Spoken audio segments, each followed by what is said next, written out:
Punta ako rito para ibalita na may dalawang, may dalawang kaso muli. O dalawang set ng cases na ipa-file ang opisina for preliminary investigation. Ito ay laban kay Edwin Garjola, isang congressman na contractor. Ilang counts yun? Malversation. Pero how many counts? Oh, marami. 20 plus counts of malversation. And then, yung sa kabilang banda naman, yung isang kaso ipa-file natin, iba naman ang kanyang tema, ay laban kay Leandro Leviste at kay Senator Loren Legarda. Leandro Leviste and Senator, sa nanay niya, kay Senator Loren Legarda. For PI. Yung unang kaso, contractor yon, yung yung mga ginawa niya na self-dealing sa loob ng Kongreso, tsaka yung trabaho na hindi dapat ginagawa ng isang congressman, ay ginawa niya. Alam na, contractor, di ba? Alam niyo na yan, conflict of interest, TH, Republic Act 3019. Yung kay Leandro Leviste naman, ay mabigat na kaso kasi yung kanilang pagkahawak na eksklusibo sa solar ay talaga nagdulot ng damage sa ating republika. Sapagkat hindi naman sila tumupad sa kanilang dapat tuparin at hindi nila ginawa yung dapat nilang gawin at para bang basta malinaw na malinaw yung kaso na ang kanilang ginawa ay labag sa batas. At ang laki nang nawala sa ating mga Pilipino sa pagkakasalansan ng solar empire ni Leviste na ang nangyari naman ay binenta lang. Hindi naman talaga tumupad sa pagpapakuryente ng ating republika. Kasi kumuha sila ng exclusive exclusive service contracts na sa buong Pilipinas na sila lang ang maaaring mag-produce at gumamit at magbenta ng solar energy. Na talagang taliwas naman sa batas ng Diyos. Kasi ang araw para sa lahat ng tao, sila ngayon parang sila ang nagmamay-ari ng araw, ng power ng araw para to the detriment of to the exclusion of other Filipinos and other investors.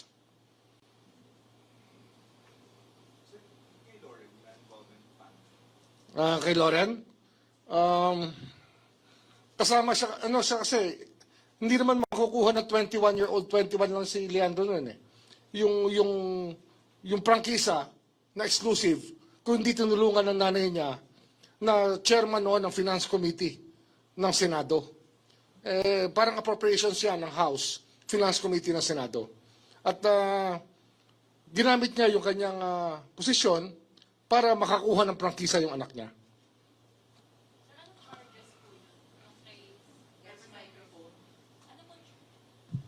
Evan Alvarez po, UNTV. Ano pong charges yung PPI po kay Senator Loren and Representative Leandro?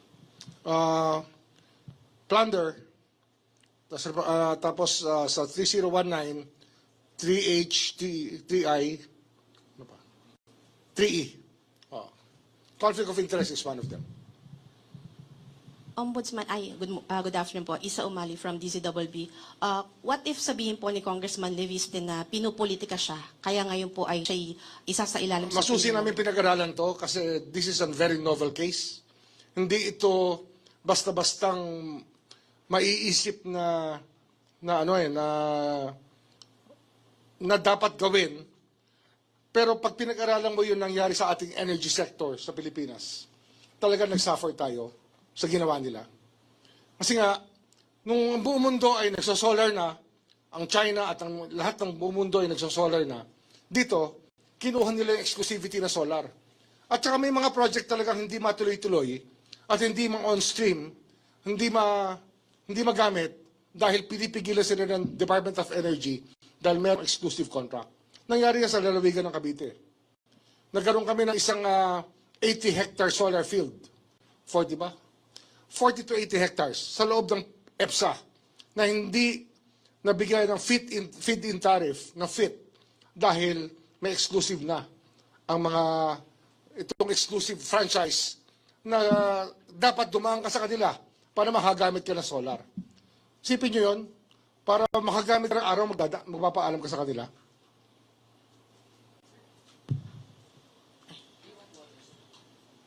Ombudsman, meron po tayong timeline for the filing of cases po. Thank you. Ito na. Napirmahan ko na yung information. Ay, yung 4PI, hindi information, sorry. Napirmahan ko na yung charge sheet para sa PI. Oo. At di ba meron tayong mga ghost projects na binitira. Dito, ghost electricity. Pangako nila magpo-produce sila ng kuryente. Pangako nila sa Philippine Energy Plan, nakalimbag itong dapat production na gagawin ng solar. Pero hindi nila ginawa. Binenta lang, kumita lang ng pera, pero hindi nila ginawa. Kung meron silang ginawa, kakaunti, kakarampot. Hindi kagaya ng pinangako nila, nagagawin nila. Kasi nga, ang ating yung ating energy mix, yung ating energy projections, especially Department of Energy, it relies on projections on how much power we will need as a country. So ang mix diyan, meron diyan na generated ng thermal plants, natural gas plants, diesel plants, coal plants, kasama solar. Yung solar hindi dumating. So kaya ang taas ng presyo ng kuryente natin, isang dahilan yan. Of course, dito sa Manila, ibang usapan naman yung taas ng presyo ng kuryente. Kagaya na sabi ng Pangulo, itong systems loss ay isang dahilan kung ba't mataas ang kuryente natin. Pero itong solar na to, na dapat pinroduce at in-accomplish ni Leviste sa kanyang pagkakuha ng prangkisa, ay hindi, naging ghost electricity. Kuryenteng hindi talaga kuryente. Nakuryente lang tayo, ika nga.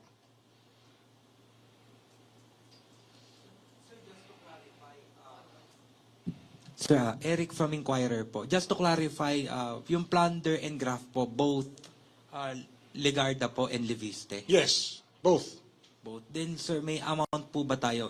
How much amount yung involved dun po sa mga contract? 10 billion. 10 billion. Thank you po. 10 billion. Pero bukod pa yan sa projected na damage talaga sa atin. Hindi, yung 10 billion, yun lang yung sa contract lang yan no? Pero yung nawala sa atin ay hundreds of billions sa ating mga Pilipino. Sir, good afternoon po. Sir Joseph sa GMA. Sir, I understand si Secretary Green filed a complaint sa DOJ. How are the two related? I mean, independent ba to sa atin or maybe final na si Sec Green Yan final ba sa atin? Is it part of the Leviste investigation? Sa DOJ siya file. So sir, ito po ay Iba to. independent investigation. Ito for government officials to, bali, di ba?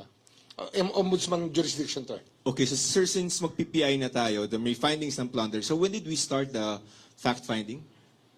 Natagal na to. We started this. I gave instructions as early as November about this. Okay. Pero we started it January. Kasi nga, sa dami ng pinaprioritize ng opisina tungkol sa mga kaso, especially flood control. Yan lang po mag-ina, yung dalawa. For this Marami one. pa, pati si Secretary Cusi is part of it. So tatlo sir. At least three personalities. 3 key personalities, pero marami pang iba. So sir, ang for PI natin, tatlo tayo sir or dalawa muna? Tatlo. Sekusi. Okay. Secretary Cusi. Okay, yun muna sir sa akin.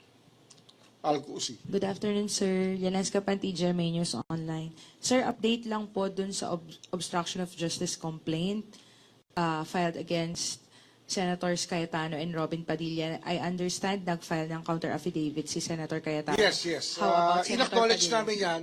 In fact, sinulatan ko si Senator Padilla tungkol dito. Kasi nga, nagkaroon ng problema sa opisina mismo.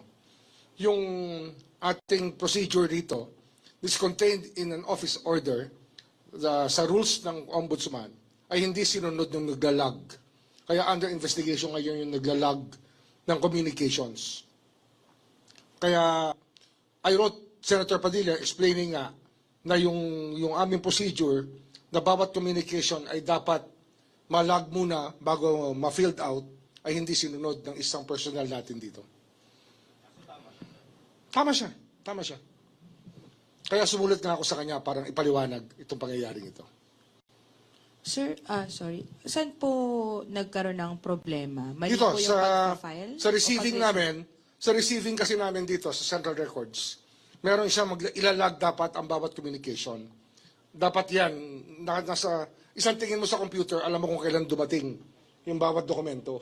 Ito, hindi nila nilag, hindi nila kagad sa division na nag-investigate ng obstruction of justice. Hindi nilagay sa Central Records. Kasi, ginawa namin ito para walang parking. Ang sistema dito, kasi maraming nagrereklamo na may parking daw dito sa Office of the Ombudsman. Ang ginawa namin dito, ang bawat communication ngayon, kinakailangan malag kagad. So sa araw na to, alam namin kung anong dumating at kung ano status makikita namin ang bawat dokumento.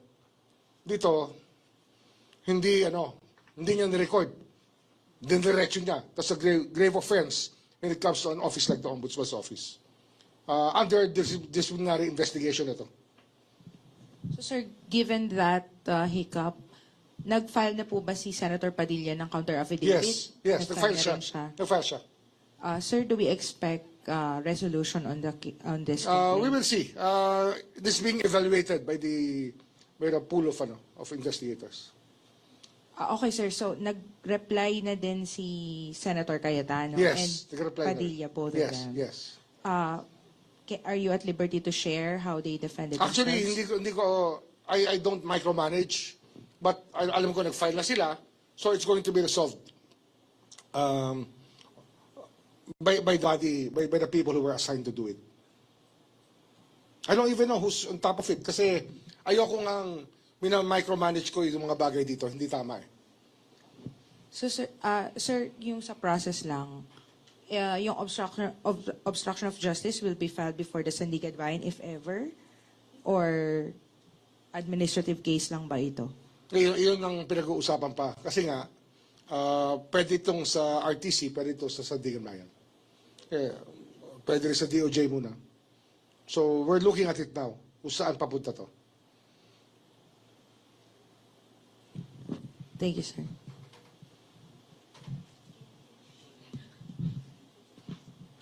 Juan Antonio po from IBC News. Ombudsman, hingi lang po kami ng update regarding po doon sa mga documents and evidence na sinubmit po ni Senator Ping Lacson regarding po sa flood control sa Taguig. Meron na po ba kayong... Nakakakuha lang namin ng...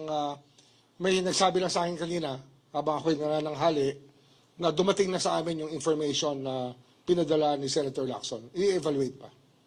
We're evaluating it kasi nga, iba-ibang standard tayo. Andito ang standard kasi dito, kinakailangan, bago namin i-file, alam namin kompleto pati ebidensya.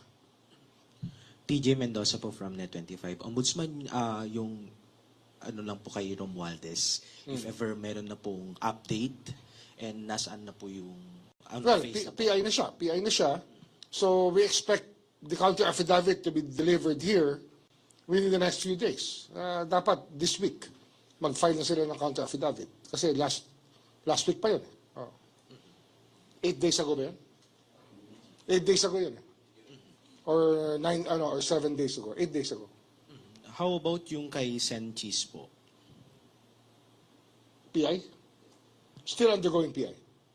Yung kay Congressman Leviste, Ombudsman, available po ba yun or... Non-bailable ang plunder. Sorry.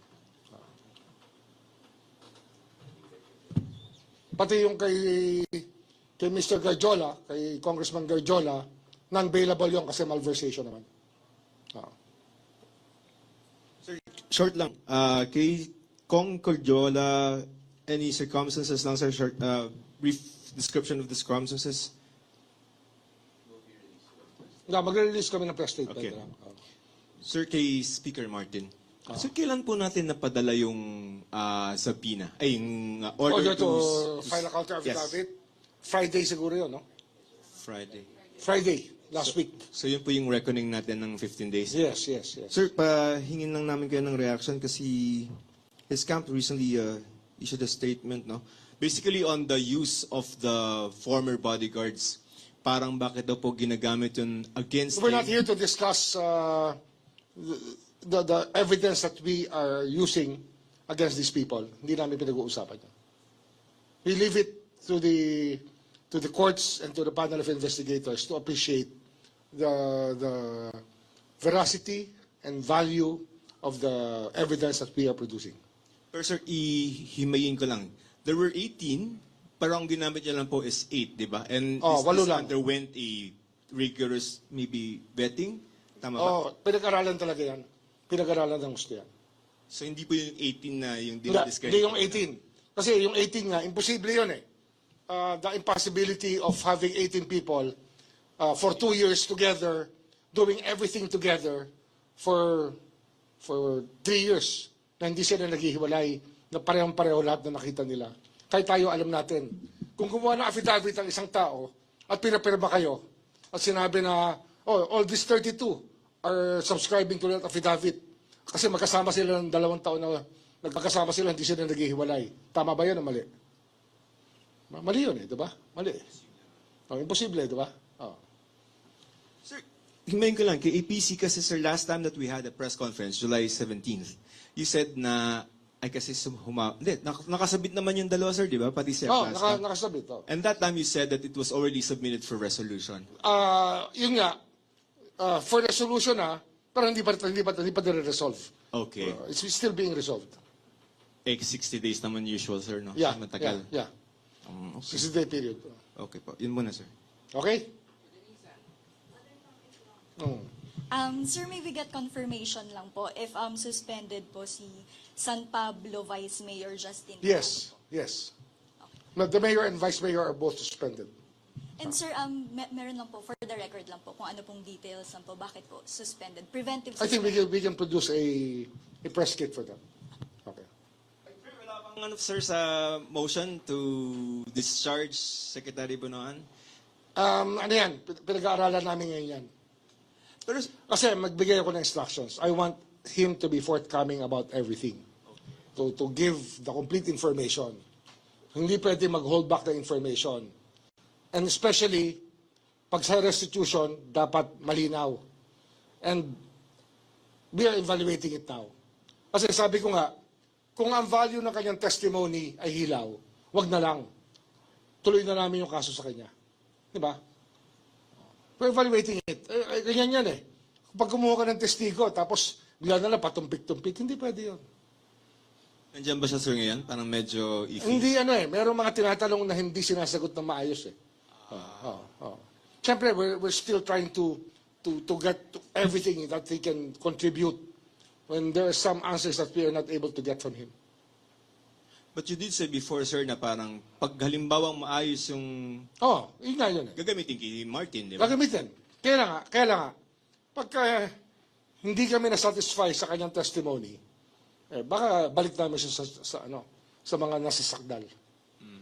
Sir, assuming useful yung information niya, and we, at this point, nasa preliminary investigation stage na, based on the fact-finding investigation ng panel niyo, paano niyo ipapasok, sir, yung testimony ni Sec Bonoan? Ay, very technical na yan. At hindi na, mahirap na sagutin yun. We can answer that. May mga susunod pa ho bang mga contractor? or- Marami pa. Marami pa. Mga Marami ilan pa. po yung tingin po ninyo? Siguro may mga, yung nakasala ngayon na pwede naming mapirmahan, pwede kong pirmahan within the next 2 weeks. May mga 6 pa yata. No? 6 pa ba? For PI, sir? Ha?